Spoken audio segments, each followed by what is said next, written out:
Throughout the Gospels, Jesus spoke at least 36 parables. A parable is a short, simple story of common life that conveys a spiritual truth, or an earthly story with a heavenly meaning. The word parable comes from the Greek word parabola, which means to throw alongside. It is meant to be a story told alongside a more abstract idea to illustrate the idea in more familiar terms. There are several reasons Jesus spoke in parables. One reason was to fulfill prophecy, such as in Psalm 78, when God said he will open his mouth with a parable, and utter hidden things from of old. Another reason was to illustrate truth that applies to everyday life, making it more relevant and practical.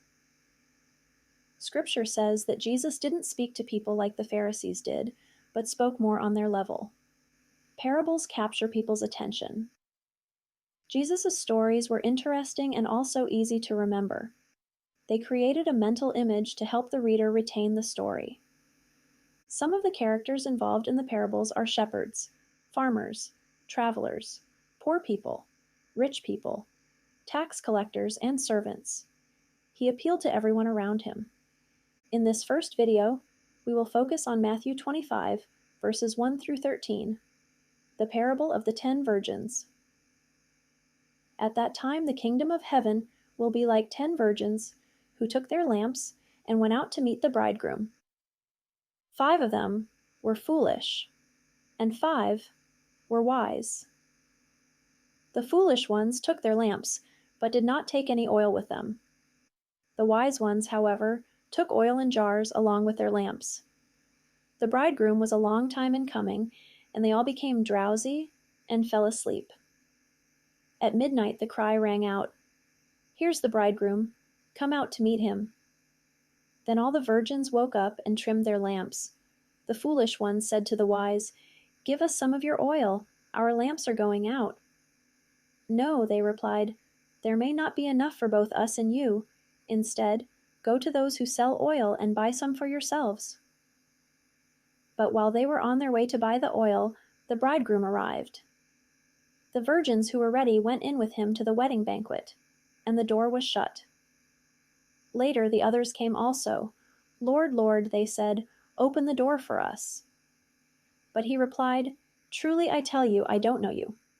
Therefore keep watch, because you do not know the day or the hour." So, to understand this parable, we must first review it in historical context.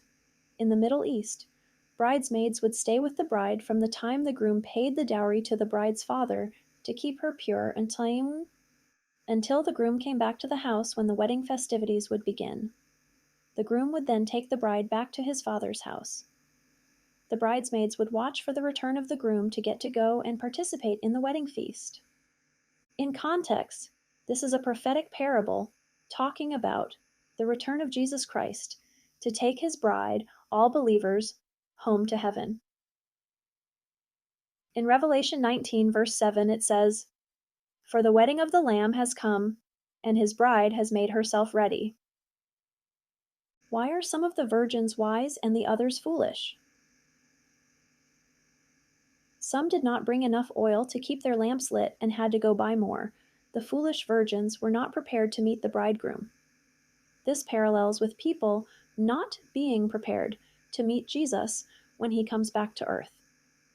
The wise, prepared virgins would not share their oil with the foolish ones to represent the fact that their own faith cannot cover others' sins. Each person has to have a relationship with Jesus to forgive their sins. No one else's faith can save them.